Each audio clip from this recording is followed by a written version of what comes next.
بسم الله الرحمن الرحيم. الحمد لله رب العالمين، والصلاة والسلام على رسول الله وعلى آله وأصحابه ومن تبعهم بإحسان إلى يوم الدين، أما بعد. جی پچھلی مجلس میں جو ہماری گفتگو ہو رہی تھی وہ یہ تصغیر پہ ہوئی تھی، تصغیر کے بارے میں. تو تصغیر میں گفتگو مکمل ہو گئی تھی اور اس کا ہم مراجعہ کرتے ہیں، لیکن چونکہ وقفہ زیادہ ہو گیا تو بس میں اس کو تھوڑا سا دہراؤں گا کہ ہم نے کیا اس میں باتیں کی تھی. تصغیر میں جو پچھلی دفعہ ہوا تھا کہ آپ کسی بھی وزن کو اس پہ لے کے آتے ہیں، یہ تصغیر کے جو آذان ہیں اس کے اوپر لے کے آتے ہیں، اور عام طور پہ مشہور جو وزن ہے وہ 3 ہیں: فعیل، فعیل اور فعیل. ٹھیک ہے، یہ ہم نے بات کر لی تھی، اور اس کا جو باقی اگر دیکھنا ہے تو انشاءاللہ وہ ہم جو پچھلی کلاس تھی اسی کو دے سکتے ہیں، کیونکہ ابھی وقفہ بڑھ گیا کافی، اس لیے میں مکمل طور پہ مراجعہ اس کا نہیں کر رہا ہوں. ٹھیک ہے، السلام علیکم. السلام ہم نے ابھی اسٹارٹ کیا، بس تصغیر کے بارے میں بات کر رہے تھے، کیونکہ میں نے یہ بتایا کیونکہ ابھی وقفہ کافی بڑھ گیا بیچ میں، تو اس لیے اس کا زیادہ مراجعہ نہیں کرے، صرف اس کے جو احکام تھے موٹے موٹے ان کو انشاءاللہ ذکر کر رہے ہیں. ٹھیک ہے، تو جیسے اس کے 3 وزن تھے: فعیل اور فعیل اور فعیل. اور تصغیر کا ہم نے بتایا تھا کہ اس کے مختلف وجوہات ہوتے ہیں تصغیر کرنے کے. عرب یا تو کبھی کسی چیز کی حقارت کے لیے کرتے ہیں، یا تو کبھی تعظیم کے لیے بھی ہو سکتا ہے، یا تو صرف ایسی نام ہوتا ہے نہ اس میں حقارت ہو نہ وہ ہو، یا تو اور کوئی غرض اس کے ہو سکتے ہیں جو ہم ذکر کر چکے ہیں پہلے اس کا مکمل طور پر. اور یہ بھی بتایا تھا کہ یہ جو اس کے اوزان ہیں یہ شکلی ہیں. شکلی کا مطلب اصل حروف یا کیا بولتے ہیں زائد حروف اس میں عام طور پہ نہیں دیکھے جاتے ہیں، بس حروف کی عدد دیکھی جاتی ہے، پھر اس حساب سے وزن پہ ڈال دیا جاتا ہے. لیکن اس میں ہم نے صرف مختصر طور پہ لیا، لیکن اگر آپ اس میں اور آگے جائیں گے جیسے شیخ نے شرح میں بھی کیا ہے تو تصغیر کے اور بھی احکام ہیں، لیکن وہ تھوڑے پیچیدہ ہو جائیں گے، اس لیے ہم ان کی طرف نہیں جا رہے. جیسے اگر الف آ رہا ہے تو اس کو تصغیر میں واو سے بدلنا یا اس طرح کرنا وہ سب الگ ہیں، لیکن جو اس کا مختصر احکام تھے وہ ہم نے لے لیے. اور جس طرح ہم نے پہلے بتایا کہ ان احکامات سے معرفت ضروری ہے تاکہ ذہن میں رہے. کبھی بھی ہم اگر رجیل دیکھیں تو ہم یہ نہیں پریشان ہو جائیں کہ رجیل کیا چیز ہے. بھائی ہمارے ذہن میں یہ علم ہے، یعنی اس علم سے ہم روشناس ہیں کہ بھئی رجیل یہ فعیل کے وزن پہ ہے اور یہ تصغیر کہلاتا ہے. تو تصغیر جو ہوتی ہے وہ یا تو اس چیز کی حقارت مقصود ہے یا تو اور بھی مقصود ہے، وہ سب چیزیں ذہن میں ہو سکتی ہیں انشاءاللہ.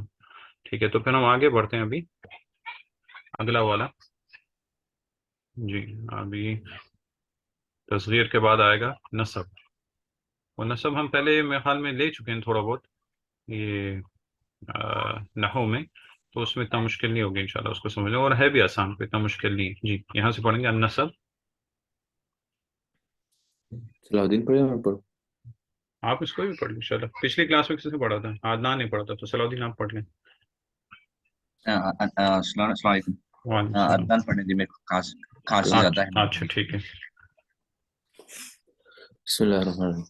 النصب هو زيادة ياء مشددة في آخر الاسم تدل على نسب، نحو حجازي. تدل على على النسب. نہیں، نسبی. نسبی پڑھیں گے تو اور على لفظ ہو جائے. النسب. ہاں اس کا وزن على نسب، النسب نسبی. ہاں نحو حجازي. جی ٹھیک ہے. وقاعدته العامة إضافة ياء مشددة دون تغيير المنسوب إليه، نحو علم وعلمي ونجد ونجدي ونحو ونحوي. وتحذف في المنسوب إليه تاء التأنيث، نحو مكة ومكي. والياء المشددة، نحو الشافعي. مشددة. مشددة نحو الشافعي والشافعي مشافعین. والشافعين. ٹھیک ہے. نسب یہ لفظ جو ہے معروف لفظ ہے، اردو میں استعمال بھی ہوتا ہے. نسب کا مطلب کسی کی نسب بتانا. نسب سے مطلب کسی کو کسی طرف منسوب کرنا، یعنی اس کے علاقے کا یا اس کے فن کی طرف یا اور کسی چیز کی طرف اس کو نسب کرنا. تو یہ صرف میں ایک الگ چیپٹر ہے، اور اس میں عام طور پر یا مشدد آخر میں استعمال ہوتا ہے، اسم کے آخر میں. اور جس طرح ہم ابھی دیکھ رہے ہیں یہ سارے احکامات اسم کے ساتھ خاص ہیں، تو فعل کا اس سے کوئی تعلق نہیں ہے. تو نسب جس طرح ہم اردو میں بھی بولتے ہیں کہ بھئی یہ کون سے نسب کا، یعنی کون سے علاقے کا ہے، کون سے قبیلے کا ہے، یا کس طرف اس کی نسبت کی جاتی، تو وہی معنی یہاں پہ ہے. تو صرف کے اعتبار سے اس کی تعریف کیا ہے؟ نسب کس چیز کو کہتے ہیں؟ ہوا زیادت یا مشددہ، زیادہ کرنا یا مشددہ کو. یا مشددہ سے کیا مراد ہے جی؟ یا مشددہ سے کیا مراد ہے؟ جو آخر میں جیسے ہم لوگ قلم کہتے ہیں قلمی، تو وہ یا متکلم کی نہیں میں صرف یا مشددہ کو پوچھ رہا ہوں. اچھا، ڈبل یا. ہاں، یا مشدہ مطلب یا جس کے اوپر شدہ ہو. شدہ کا مطلب یہ ہوتا ہے کہ وہ حرف آپس میں ادغام ہے، پہلا والا ساکن ہے اور دوسرا والا متحرک ہے. پہلا والا ساکن ہے اور دوسرا متفرق ہے، متحرک ہے. جیسے یہاں پہ حجازی آیا تو پہلا یا ساکن ہے اور دوسرا والا ہاں اعراب کے اعتبار سے متحرک ہے. ٹھیک ہے، تو اسے کہتے ہیں یا مشددہ. یہ شدہ ہے نا اوپر، جس طرح ہم تجوید کے قانون میں پڑھتے رہتے ہیں فتحہ دمہ کسرہ، تو شدہ اس کو بولتے ہیں جو اوپر ہے. تو جب آپ یہ یا مشددہ آخر الاسم، تو یہ دیکھ لیں کہ نسب جو ہے وہ اسم کے آخر میں آئے گا، اور دلالت کس چیز پر کرے گا؟ تدل علی النسب، اور اسے نسب پہ بھی دلالت کرنا چاہیے. اگر یا مشددہ ہے لیکن نسب کی طرف دلالت نہیں کرتا ہے تو وہ کچھ اور ہو سکتا ہے، وہ یا نسب نہیں ہو سکتا. جیسے مثال کے طور پہ حجازی، حجازی میں جو لفظ تھا وہ حجاز تھا. حجاز علاقے کو بولتے ہیں، یعنی مکہ اور گرد و پیش کے جو علاقے اس کو حجاز بولتے ہیں. ٹھیک ہے، تو اگر آپ نے اس طرف وہاں پہ کسی کی نسبت کرنی ہے تو آپ اس کے ساتھ یا مشددہ ڈال دیں گے. اور یا مشددہ جو یہ ہے یہ معرب ہے، یعنی اس میں پورا اعراب آئے گا. یعنی رفع کی حالت میں دمہ آئے گا، نصب کی حالت میں فتحہ آئے گا، اور جر کی حالت میں کسر آئے گا.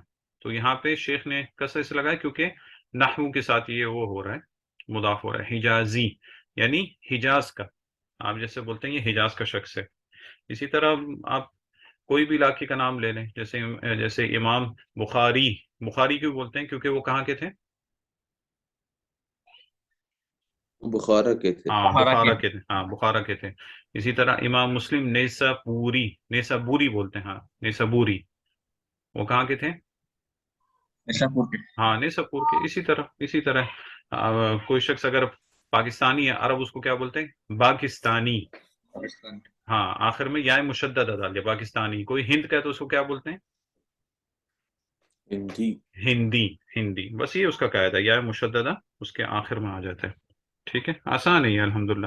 اور اس کا جو کیا بولتے ہیں حکم ہے وہ بھی آسان ہے. وقاعدتہ العامہ، اس کا عام قاعدہ کیا ہے؟ شیخ کیا بتاتے ہیں؟ اضافت یا مشددہ دون تغیر المنصوب الیہ.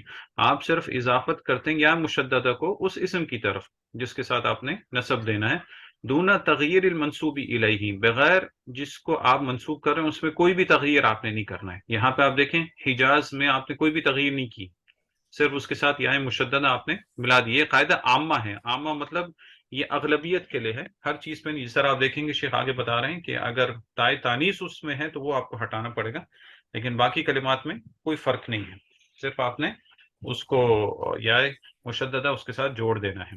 آگے اور مثال شیخ دیتے ہیں، جیسے علم کا لفظ ہے تو علمی، یعنی آپ کسی شخص کو اگر بولتے ہیں کہ علمی ہے تو اس کی نسبت آپ نے کس کی طرف کی؟ علم کی طرف، یعنی علمی شخص ہے. تو مجھے سے ایک چٹکلا یاد آیا کیونکہ وہ بھی کیا کہتے ہیں ہے تو یعنی چٹکلا سا، اور کیا بولتے ہیں حقیقی قصہ ہے، لیکن فائدے سے انشاءاللہ خالی نہیں ہوگا، اس لیے یہاں پہ ذکر کر دیتے ہیں. میں نے جیسے ذکر بھی کیا تھا ہمارے شیخ کافی حاضر جواب ہیں، اللہ رب العزت نے انہیں یہ یعنی انعام دیا ہے، اور الحمدللہ ان کی حاضر جوابی کی وجہ سے بہت سارے لوگ راہ راست پہ بھی آ جاتے ہیں، کیونکہ وہ لاجواب ہو جاتے ہیں، آگے سے کوئی جواب نہیں دے سکتے. تو ذکر کرتے ہیں ایک دفعہ وہ کسی مجلس میں تھے، تو وہاں پہ کوئی انڈین یا پاکستانی کوئی شخص تھا جو کہ اہل بدعت میں سے تھا. تو اہل بدعت عام طور پہ یہ ہوتے کہ وہ اپنا تعلق وہ قبروں سے جوڑ کے رکھتے ہیں. وہ یہ بولتے ہیں کہ ہمیں قبر سے یہ ملتا ہے، وہ ملتا ہے، فیض آتا ہے، فیض آتا ہے، یہ چیز آتی ہے.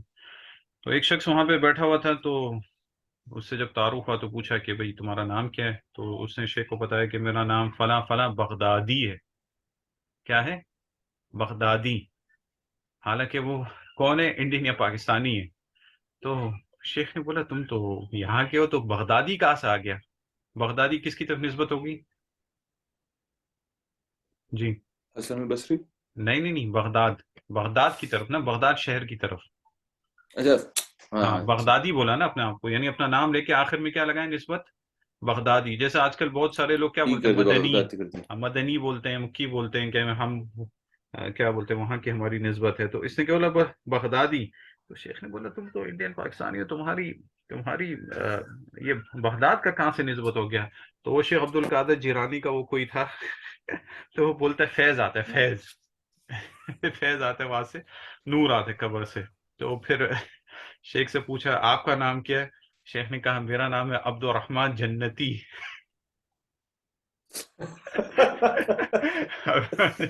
بولا تمہیں بغداد سے فیض آتا ہے، مجھے جنت سے فیض آتا ہے، تو میں عبد الرحمن جنتی ہوں. دیکھے سبحان اللہ. تو یہ نسبت ہے. اس نے بغداد کے ساتھ یا نسبت کے ساتھ اپنی نسبت ادھر کی. ہمارے شیخ نے سیدھا جو سب سے ٹاپ کی جگہ ہے وہاں سے اپنا وہ کر دیا جنتی.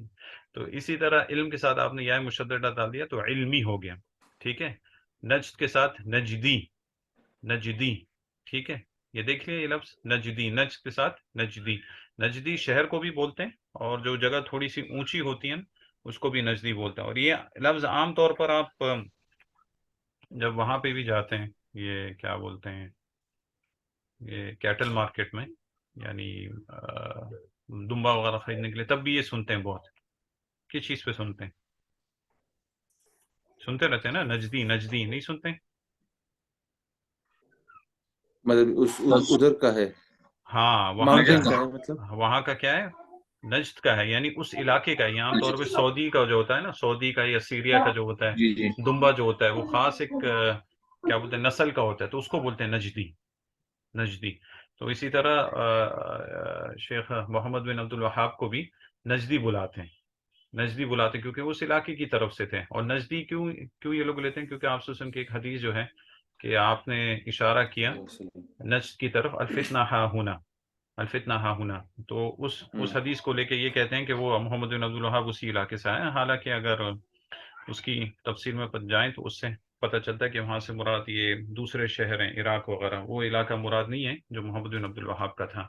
اور ان کا اصل نام جو ہے وہ سامنے نہیں لے کے آتے ہیں، یا تو نجدی یا تو وہابی بولتے ہیں. اصل نام ان کا محمد ہے، محمد بن عبد الوہاب. وہاب بھی نام نہیں ہے، والد کا نام عبد الوہاب ہے.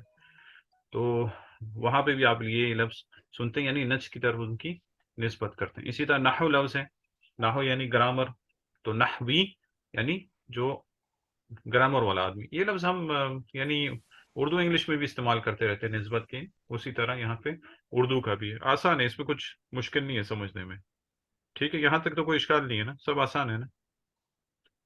الحمدللہ. جی ٹھیک ہے. آگے شیخ بولتے ہیں کہ یہ قاعدہ عامہ شیخ نے بتا دیا. یعنی عام قاعدہ کیا ہے؟ صرف آپ نے یا جوڑ دینا ہے، یعنی اس حرف کے ساتھ آپ نے یا جوڑ دینا ہے، یا مشددہ، تو اس کی نسبت اس کے ساتھ ہو جائے گی. لیکن کچھ قاعدہ خاص بھی ہوتے ہیں کچھ اسماء کے ساتھ. جیسے شیخ بتاتے ہیں وہ تحذف من المنسوب الیہ، لیکن اگر جس کے ساتھ آپ یا مشددہ آپ جوڑ رہے ہیں آخر میں، وہ اس کے آخر میں تائے تانیث ہے، تو وہ آپ کو حذف کرنا پڑے گا. تو تائے تانیث آپ کو حذف کرنا پڑے گا. جیسے مثال کے طور پہ لفظ ہے مکہ، مکہ. تو آپ اگر کسی کی نسبت کریں کہ یہ شخص مکہ کا رہنے والا ہے، تو آپ اس کو مکی بولیں گے، مکی. تو مکی سے آپ سمجھ جائیں گے کہ یہ کدھر کا ہے؟ مکہ کا ہے، مکہ کا ہے. ٹھیک ہے. اسی طرح اور بھی مثالیں اس کی بہت ہیں. جیسے شیخ ایک مثال دیتے ہیں کہ فاطمہ کی طرف کوئی اگر وہ کریں، جیسے کچھ لوگ اپنے آپ کو حضرت فاطمہ کی طرف نسبت کرتے ہیں، تو تائے تانیث اس میں ہے، تو تائے تانیث ہٹا کے آپ کیسے کریں گے؟ فاطمی. ہاں فاطمی. اسی طرح شیخ نے مثال نہیں دی، لیکن مدینہ بھی ہے. ہاں مدینہ کی طرف جب کرتے ہیں تائے تانیث بھی ہٹا دیتے ہیں، لیکن مدینہ کا تھوڑا سا وزن بھی بدل جاتا ہے. کیسے نسبت کرتے ہیں اس کی؟ مدنی. ہاں مدنی. مدنی. ہاں مدنی، مدنی بولتے ہیں اس کی نسبت کی طرف، مدنی کرتے ہیں. تائے تانیث بھی ہٹ جاتے ہیں، اس کی تھوڑی حرکت، لیکن شیخ نے اس کو یہاں پہ ذکر نہیں کیا. تو یہ ایک خاص حکم ہے اس کے لیے، اگر تائے تانیث آخر میں ہے تو اس کو حذف کر کے پھر آپ وہ لے کے آئیں گے یا مشددہ. اسی طرح دوسری چیز جو حذف ہوگی وہ ہے اگر پہلے سے یا مشددہ آخر میں ہے، یعنی پہلے سے اس اسم میں یا مشددہ ہے تو اس کو آپ حذف کر کے آخر میں نسبت کے لیے دوسری یا مشددہ لے کے آئیں گے. ٹھیک ہے. اس کی مثال شیخ دیکھتے ہیں، جیسے امام شافعی، الشافعی. ٹھیک ہے. الشافعی جب آپ بولیں گے تو کیا مراد ہے اس سے؟ جی وہ بندہ جو اپنے آپ کو منسلک کرتا ہے امام نہیں شافعی کے مذہب سے. نہیں نہیں، یہ الشافعی ہے. الشافعی سے مراد امام شافعی ہے. شافعی سے کون مراد ہے؟ امام اچھا. امام شافعی مراد ہے. امام شافی ہاں امام شافعی کا نام کیا ہے؟ مرفوع ہے. ادریس. ابو ادریس تھا. ادریس تھا. نہیں نہیں، ادریس والد کا نہیں نام ہے. نہیں ہوتا ان کا نہیں تھا. والد کا نام ہے. جی محمد بن ادریس. محمد بن ادریس الشافعی. ٹھیک ہے. محمد بن ادریس الشافعی. شافعی کا مطلب یہ ہے، شیخ بتاتے ہیں کہ شافعی کے نسبت کرنا کا مطلب یہ ہے کہ یہ شافع سے ہیں. کون سے علاقے سے ان کی ہے نسبت؟ شافع کی طرف. ٹھیک ہے. اور عام طور پہ شاید یہ بغداد کا کوئی علاقہ ہو، جیسے امام مسلم رحمہ اللہ کے بارے میں بولتے ہیں نیساپوری قشیری. نیساپوری جو ان کا خاص علاقہ ہے، پھر اس میں کوئی قبیلہ ہے یا کچھ یا کوئی اور وہاں کی اور الگ سے نسبت بناتے ہیں قشیری، یعنی نیساپور کے ہیں اور نیساپور میں قشیری جگہ کے، یا تو جگہ یا تو جن قبیلہ میرے ترمذی ذہن میں بھی نہیں ایسے ہے. ہے. جی ترمذی بھی ایسا ہے. وہ کس کا؟ امام ترمذی کا ان کا بھی ایسے ہی. ہاں امام ترمذی کا نسبت مجھے یاد نہیں آتی، لیکن امام ترمذی رحمہ اللہ کا نام بھی محمد ہے، محمد بن سورہ بن عیسیٰ الترمذی. وہ ترمذ کے ہیں، ترمذی. اور ان کی اور آگے نسبت آتی ہے میرے علم میں نہیں ہے، لیکن یہ آتی ترمذی. تو یہ جب آپ الشافعی بولتے ہیں تو یہ مشہور ہو گیا امام شافعی کے لیے، جن کا نام محمد بن ادریس ہے، لیکن نسبت ان کی یہ والی مشہور ہوگی الشافعی. ابھی کوئی شخص اگر اپنے آپ کو شافعی کی طرف نہیں، امام شافعی کی طرف نسبت کرتا ہے، یعنی یہ بتانا چاہتا ہے کہ امام شافعی کا میں متبع ہوں، یعنی ان کا مذہب جو ہے اس کو میں فالو کرتا ہوں، تو اس میں آپ کیا کریں گے؟ اس لفظ کو لے کے، شافعی کو لے کے، آپ جو یا مشددہ پہلے سے، جیسے شیخ بولتے ہیں وہ تحذف من المنصوب یا المشددہ، اس کو ہٹا کے دوسرا یا مشددہ لگائیں گے. ٹھیک ہے. اس یا کو ہٹا کے آپ دوسرا یا مشددہ لگائیں گے تو کیا بن جائے گا؟ شافعی. لفظ اسی طرح ہے، لیکن یہاں پہ الشافعی یہ معرفہ میں نہیں آئے گا، کیونکہ شافعی کا مطلب ہو گیا ان کا متبع. الشافعی سے مراد صرف امام شافعی مراد ہے، لیکن شافعی بولیں گے یا تو پھر نکرائی. ہاں ہاں، تو یہ اس میں آگے نکیرہ، تو ان سے ان کے متبع مراد ہو گیا. اور لوگ عام طور پر اس چیز کو نہیں سمجھتے ہیں. آپ اگر کبھی بھی کسی کتاب میں دیکھیں گے کہ عند الشافعی، اگر ایسے لکھیں عند الشافعی، تو اس سے مراد امام شافعی کے نزدیک یہ قول ہے. لیکن اگر آپ یہ دیکھیں گے عند الشافعیہ، عند الشافعیہ، تو یہ ضروری نہیں کہ امام شافعی کا یہ قول ہو، یہ ہو سکتا ہے ان کے بعد جو ان کے متبع ہیں انہوں نے یہ قول کو اختیار کیا، انہوں نے یہ بات کہی ہو. تو لوگ اس کو سمجھتے نہیں، اگر شافعی کا لفظ دیکھ لے تو بولتے ہیں یہ شافعی کا ہے، لیکن اس طرح نہیں ہوتا ہے. اسی طرح جب احناف کا کوئی مذہب ہوگا تو اس میں علماء لکھتے ہیں عند امام ابی حنیفہ، یہ لکھتے ہیں، تو یہ اس کا مطلب یہ کہ امام و حنیفہ کا یہ قول ہے. لیکن اگر لکھیں گے عند الاحناف، احناف سے ضروری نہیں کہ امام ابو حنیفہ کا یہ قول ہو، بلکہ ان کے جو متبع ہیں ان کا یہ قول ہو سکتا ہے. تو اس چیز کو دھیان میں رکھنا ضروری ہے، کیونکہ بہت سارے اقوال ایسے ہیں جو کہ امام کے نہیں ہوتے ہیں، اور صرف لوگ شافعی دیکھنے کی وجہ سے یہ جنا سوچتے ہیں کہ یہ امام شافعی کا قول ہے، لیکن ایسا ضروری نہیں ہے. بہت سارے ایسے اقوال ہیں جو کہ ان کے متبع نے اپنے ہی امام کے مخالف بھی کیا ہوا ہے. جیسے عام طور پر شافعی مذہب کو سپورٹ کرنے والے ایک بہت مشہور ہیں امام بیہقی ہیں، غالباً بیہقی. امام بیہقی اپنی کتاب میں کتنی کتنی دفعہ کوئی حدیث لے کے آتے ہیں کہ یہ والی حدیث صحیح ہے، اور امام شافی کو اگر یہ حدیث پہنچی ہوتی تو وہ اس کے مطابق کہتے ہیں، یعنی امام شافی کا قول جو ہے وہ صحیح نہیں ہے، تو وہ اپنے امام کا قول اگر قرآن و سنت کے مطابق نہیں ہوتا تو اس کی صراحتاً اس کو یعنی اس کی وضاحت بھی کرتے تھے. ٹھیک ہے. اسی طرح احناف میں امام ابو حنیفہ جو ہے، امام ابو حنیفہ، تو ان کی طرف نسبت کرنے والوں کو کیا کہتے ہیں؟ حناف. حنفی. حنفی. جس طرح مدینہ والا تھا نا، اسی طرح یہاں پہ حنفی بن گیا. اچھا، امام ابو حنیفہ کا کیا نام ہے؟ یہ اصل میں سب سے تعلق نہیں، لیکن ائمہ کی بات آ گئی تو ایسی، کیونکہ ائمہ جو ہے ان کی سب کی عزت کرنا، اجلال کرنا ہمارے لازم ہے. نعمان نا؟ ہاں، نعمان بن بشیر. نعمان بن نہیں، نعمان بن بشیر وہ ہے صحابی رسول ہے. تابعی ہے. یہ نعمان بن نعمان محمد نہیں، ہے. امام ابو حنیفہ کے بارے میں اختلاف ہے کہ تابعی ہیں کہ نہیں.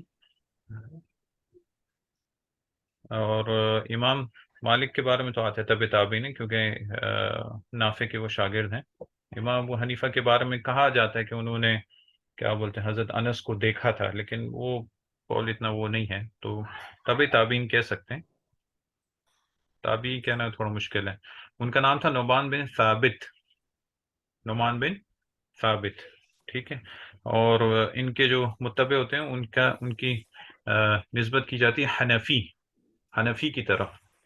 اور اس میں لفظ میں بھی کافی پیچیدگی ہے. آدمی اگر نون کی حرکت یہاں پہ بدل دے تو اس کا معنی بھی کافی تغیر ہو جاتی ہے. یعنی حنفی کا اور مطلب ہے، اور حنیفی کا مطلب اور ہے.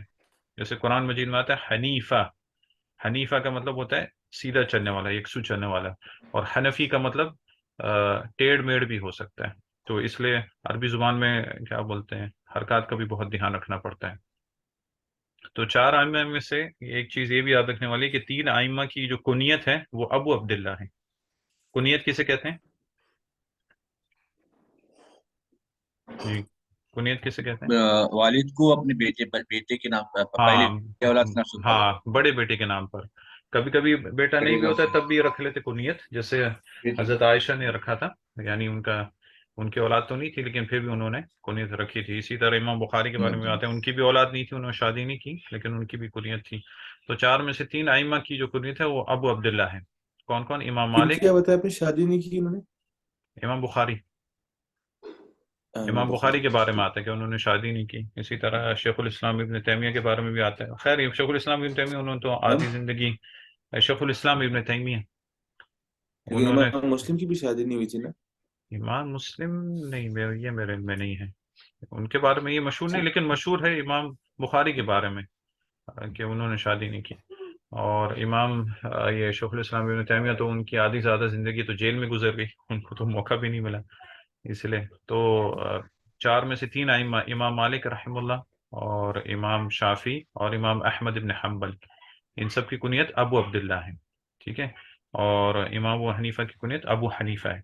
باقی تینوں کی جو ہے وہ ابو عبداللہ ان کی کنیت ہے. اور ان میں سے جو ہیں 3 کی آپس میں ملاقات بھی ہیں اور 2 شاگرد بھی ہیں. جیسے امام مالک کے شاگرد کون ہیں؟ جی، ان کے شاگرد امام مالک شافعی، اور امام شافعی کے ہے امام مالک، امام احمد بن حنبل. ہاں، امام مالک کے شاگرد ہیں امام شافی، اور امام شافی کے آگے شاگرد ہیں امام احمد ابن حنبل. اور امام ابو حنیفہ کی ملاقات ہے امام مالک سے، اور انہوں نے ان کی کافی تعریف کی تھی، یعنی فقہ وغیرہ کے اعتبار سے. اور امام شافی کا مشہور وہ قول ہے امام احمد ابن حنبل کو کہ انہوں نے ان سے کہا تھا کہ تم راویوں کو مجھ سے زیادہ جانتے ہو، یعنی جو حدیث کے راوی ہوتے ہیں تم ان کو مجھ سے زیادہ جانتے ہو. کوئی بھی حدیث ہو، چاہے کسی بھی علاقے کو، مختلف علاقے کا نام امام شافعی نے لیا اور کہا کہ مجھے بتا دیا کرو، اگر مجھے پتا ہوا تو میں اس حدیث کی طرف یعنی رجوع کروں، یعنی اس حساب سے میں فتویٰ دوں گا. تو امام شافعی نے امام احمد ابن حنبل کو یہ کہا تھا کیونکہ حدیث ان کو زیادہ یاد تھی. یعنی امام جو تھے وہ دوسروں کے فضل وغیرہ کا جنا اعتراف کرتے تھے اور ایک دوسرے کے کیا نام ہے علم سے فائدہ بھی اٹھاتے تھے. اصل میں باب ختم ہو گیا, ہم آگے نہیں جائیں گے اس کے, بس یہ کچھ فائدے کی باتیں تو یہیں پہ کر رہے ہیں انشاءاللہ, مجلس بھی یہیں پہ ختم کریں گے. ایک شعر جو عام طور پہ مشہور ہے وہ جو نا ہمارے لیے بھی یاد رکھنے والا ہے کہ امام شافعی کی طرف اس کی نسبت کی جاتی ہے شعر کی. اس میں انہوں نے یہ بتایا تھا کہ شکوت الی وکیع سوء حفظی فاوصانی بترک المعاصی فإن العلم نور من الہی ونور اللہ لا یعطیہ لعاصی. یہ میں نے صرف سنا ہے, میں نے خود پڑھا نہیں, اس لیے مجھے نہیں پتا کہ یہ مکمل اس طرح شعر صحیح ہے کہ نہیں. اگر کوئی دیکھ لے اب یہ کلپ یوٹیوب وغیرہ میں صحیح شعر اس کو پتا ہے تو انشاءاللہ نیچے ڈال دے کمنٹس میں تاکہ سب کو استفادہ ہو. تو اس شعر کی نسبت امام شافعی کی طرف کی جاتی ہے, اور اس شعر میں کیوں ذکر کر رہا ہوں کیونکہ اس کا تعلق علم سے ہے. امام شافعی کے بارے میں کہا جاتا ہے کہ جب ان کی عمر تھوڑی بڑھ گئی تھی تب ان کا حافظہ تھوڑا کمزور ہو گیا, تو انہوں نے کہا کہ شکوت الی وکیع, میں نے شکایت کی وکیع سے. وکیع کے بارے میں دو معنی میں نے سنا ہے. ایک وکیع کہتے ہیں کسی سمجھدار آدمی کو, وکیع کس کو کہتے ہیں؟ سمجھدار آدمی کو. اور دوسرا یہ ہے کہ وکیع سے مراد امام احمد بن حنبل کے ایک استاد ہے, ان کا نام وکیع ہے, وکیع بن جراح, جو کہ بڑے عالم ہے, اور اتنے بڑے عالم تھے کہ ان کے بارے میں یہ آتا ہے کہ کبھی بھی ان کے پاس کتاب نہیں ہوتی تھی, یعنی اپنے حافظے سے پورا بیان کرتے تھے, اتنا ان کا حافظہ کیا بولتے ہیں مضبوط تھا.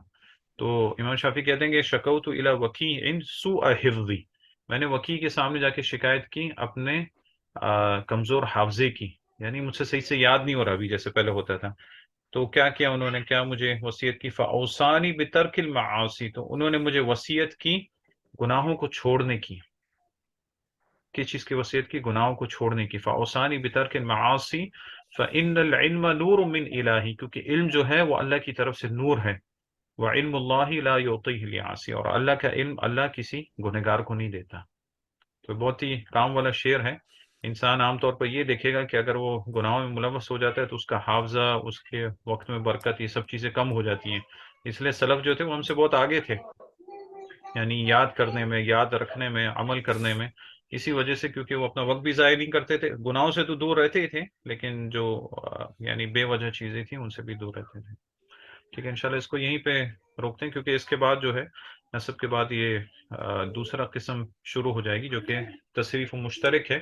اس کے بارے میں بس تھوڑا سا مختصر طور پہ بتا دیں کہ کتاب کے پہلے حصے میں ہم نے فعل کے احکام دیکھے تھے, ٹھیک ہے, اور دوسرے حصے میں, یعنی اس کے 5 حصے پورے, لیکن ایک کیا بولتے ہیں ایک اختصار کے طور پر پہلے فعل کے احکام دیکھے تھے, پھر اسم کے احکام دیکھے تھے. اب یہ تصریف المشترک ہے, یعنی اس میں جو آپ احکام دیکھیں گے وہ فعل پہ بھی صادر ہوتے ہیں اور اسماء پہ بھی صادر ہوتے ہیں. تو شیخ یہ اپنی کتاب میں یہ کہتے ہیں کہ جو آپ نے اس پوری کتاب میں پڑھا ہے اس کا خلاصہ آپ کے لیے یہاں پہ آئے گا. یعنی اس چیز کو آپ ابھی کس طرح سمجھ رہے ہیں یا آپ کی پچھلی کتاب کے سمجھنے کے اوپر اس کا انحصار ہوگا, یعنی کس طرح آپ نے اس کو سمجھا ہے اسی طرح آپ اس کو بھی آسانی سے سمجھ سکیں گے, نہیں تو یہ آپ کے لیے تھوڑا مشکل ہوگا. لیکن انشاءاللہ اس کو جب ایک دفعہ سمجھ لیں گے اور اس کو اپنی پریکٹس میں لے آئیں گے تو صرف انشاءاللہ آسان ہو جائے گا. جی, یہاں تک کچھ اشکال نہیں تو بس انشاءاللہ مجلس ختم کرتے ہیں. جی, ایک بات بولنی تھی اس میں, ایک دو چیز آپ نے وہ اس کا بتایا تھا یہ امام شافعی کے شکایت کا, تو جی. اس کے اندر امام مالک نے بھی میرے خیال سے ان کو وصیت ایسے کی تھی کہ ہاں یہ گناہ جو کم کرنا جب ان کے پاس. ہاں یہ جو وکیع کا لفظ ہے نا, وکیع, اس کے بارے میں جس طرح میں نے بتایا کہ میں نے 2 اس کے معنی سنے. ایک تو وکیع بن جراح ہے جو کہ امام احمد بن حنبل کے استاد ہیں, اور دوسرا وکیع سے مراد سمجھدار آدمی. تو علماء بولتے ہیں کہ سمجھدار آدمی سے مراد امام مالک ہے, امام مالک ہے. اور کیونکہ ایک اور چیز جی جی کیونکہ ایک یہ آتا ہے کیونکہ امام کیا نام ہے, امام شافعی جب چھوٹی عمر کے تھے اور امام مالک کے پاس جب آئے پہلی دفعہ اور آ کے ان کو بولا کہ میں نے موطا یاد کر لی, یعنی بخاری سے پہلے جو حدیث کی سب سے مشہور کتاب تھی وہ کون سی تھی؟ موطا امام مالک. ہاں امام مالک, کیونکہ موطا بہت ہیں, موطا امام محمد ہے اور بھی دوسری ہیں, تو امام مالک نے بھی موطا لکھی. تو کسی نے بولا کہ بھئی موطا تو بہت ہیں, تو امام مالک رحمہ اللہ نے اس یعنی سلف ایسے جملے بھولتے تھے سبحان اللہ کہ اتنی اس میں چھوٹے جملے میں اتنی حکمت ہوتی تھی. گہرائی. ہاں انہوں نے کہا ما کان للہ فیبقى, جو چیز اللہ کے لیے ہوتی ہے نا وہ چیز باقی رہتی. جو چیز آدمی ریاکاری وغیرہ ان چیزوں کے لیے ہوتا ہے وہ چیز ختم ہو جاتی ہے، لیکن جس میں اخلاص ہوتا ہے اللہ رب العزت اس چیز کو باقی رکھتا ہے. تو امام شافعی آئے، کہا امام مالک سے کہ میں نے موطا یاد کر لی ہے. تو امام مالک نے کہا کہ سناؤ. تو انہوں نے سنانا شروع کر دیا. پہلے دن سنایا، دوسرے دن پھر ایک دن بولا کہ امام شافعی نے بولا کہ میں تھک گیا ہوں. امام مالک نے بولا تم تھک گئے جوان ہو کے. خیر جب پوری موطا ان کو سنا دی، اور پھر امام مالک رحمہ اللہ ان سے کہا کہ انہوں نے یہ خیال میں شعر یا یہ بات ان سے کہی کہ ان فی وجہی کا نور یا محمد، میں ہم اس قسم کا شعر کہا کہ تمہارے چہرے میں نور ہے محمد، لا تطفئوہ بالمعاصی، اسے نافرمانی کر کے اس نور کو ختم نہیں کر دینا، یعنی اللہ کی نافرمانی کر کے وہ نور ختم نہیں کر دینا. پھر آگے کا شعر ویسے ہی جس طرح شعر میں تھا، کیونکہ علم جو ہے وہ اللہ کی طرف سے نور ہے، اور نور یہ اور اللہ کے علم اللہ کسی گنہگار کو نہیں دیتا ہے. گنہگار کو نہیں دیتا. اور ایک اور بات تھی، یہ جو ہم لوگ اسٹوڈنٹ اور ٹیچر کی بات کر رہے تھے، تو امام بخاری کے ٹیچر بھی تھے امام احمد بن حنبل. امام احمد بن حنبل ہیں، اور بخاری میں تقریباً محل میں 4 جگہ ان سے روایت بھی آتی ہیں ان کی، امام احمد بن حنبل سے. اور اسی طرح امام بخاری استاد ہیں امام ترمذی کے بھی، حالانکہ امام کہتے ہیں کہ امام ترمذی سے جتنا استفادہ میں نے کیا انہوں نے اتنا استفادہ نہیں کیا. امام بخاری کہتے ہیں امام ترمذی سے. آپ عام طور پہ دیکھیں گے ترمذی جب پڑھیں گے تو امام ترمذی وہاں پہ لکھتے ہیں سألت محمدن، میں نے محمد سے پوچھا. تو محمد سے کون مراد ہے؟ امام بخاری مراد ہے. ٹیچر بخاری. ہاں بخاری. تو ہمارے شیخ جب یہ پڑھتے تو بولتے امام ترمذی ایسے نام لیتے جیسے پتہ نہیں کوئی دوست ہے یا کیا ہے یعنی کوئی امام کا لفظ کچھ نہیں، سال تو محمد ہے، پہلے محمد سے پوچھے اس حدیث کے بارے، یعنی محمد سے مراد وہاں پہ امام بخاری رحمہ اللہ. تو یہ سارے ائمہ ہیں، ہمارے لازم ان کے بارے میں کچھ جانیں، کچھ جانکاری رکھیں، اور ان کے علم سے فائدہ اٹھائیں. یہ نہیں کہ بس جس طرح جاہل لوگ کرتے ہیں، میں جاہل کا لفظ استعمال کروں کیونکہ یہ جہالت ہی ہے کہ ایک امام کو پکڑ کے بس اس کے اوپر تعصب قائم کر لیا. اس طرح نہیں ہے، کیونکہ ائمہ نے خود اس چیز کی تعلیم نہیں دی. ہمیں صرف ایک ہی امام کی اتباع کا حکم ہے، وہ محمد صلی اللہ علیہ وسلم، اور کوئی امام نہیں. آپ صلی اللہ علیہ وسلم کی بات کے مطابق ہے تو ٹھیک ہے. ائمہ اس طرح ہیں جس طرح ستارے ہوتے ہیں. اور اس کی بہت ہی پیاری مثال علامہ ابن قیم رحمہ اللہ نے دی ہے سمجھانے کے لیے کہ ائمہ کی ضرورت آپ کو صرف مقصد تک پہنچنے کے لیے ہے، وہ آپ کا مقصد نہیں ہے. ائمہ آپ کا مقصد نہیں ہے، علماء آپ کا مقصد نہیں ہے. آپ کا مقصد ہے قرآن و حدیث تک پہنچنا. تو وہ اس کو وہاں تک آپ کو لے جانے کے لیے ائمہ کا کام ہے. ائمہ آپ کا مقصد نہیں ہے، تو ان کو آپ اپنا مقصد نہیں بنائیں. اور اس کی بہت پیاری مثال دیتے ہیں اپنی ایک کتاب میں، کہتے ہیں کہ اگر کوئی شخص ہے اس کو خانہ کعبہ کا ڈائریکشن پتہ کرنا ہے کہ خانہ کعبہ کدھر ہے، یا وہ کہیں سفر کر رہا ہے، تو پرانے زمانے میں کیسے کیا کرتے ہیں؟ آج کل تو خیر وہ ہے جی پی ایس ہے، کمپاس ہے. پرانے زمانے میں کیا کرتے تھے؟ کس طرح راستہ پتہ کرتے تھے؟ ستاروں کو دیکھ کے. ہاں، ستاروں کو دیکھ کے، چاہے آپ خشکی میں ہو چاہے پانی میں ہو، ستاروں کو دیکھ کے راستہ پتہ کرتے تھے. پانی میں ان کو پتہ ہوتا تھا کہ یہاں پہ راستہ ایسے. تو علماء ستارے کی طرح ہے، آپ ان سے راستہ پتہ کر کے آپ خانہ کعبہ تک پہنچ گئے. ابھی کوئی شخص اگر خانہ کعبہ اس کے سامنے کھڑا ہوا ہے، کیا وہ ستاروں کو دیکھے گا؟ نہیں دیکھے گا، کیونکہ وہ جہاں تک اس نے پہنچنا تھا وہ پہنچ گیا ہے. تو علامہ ابن قیم یہ کہتے ہیں کہ اگر کسی شخص کے سامنے کعبہ ہے، اب اس کو ڈائریکشن کی ضرورت نہیں ہے، اس کو ستاروں کو دیکھنے کی ضرورت نہیں، کیونکہ جو اس کی منزل تھی ادھر پہنچ چکا ہے. جب نہیں تھا تب اس کو مدد کی ضرورت تھی، تو وہ ان کو دیکھ کے وہاں پہ وہ پہنچ گیا.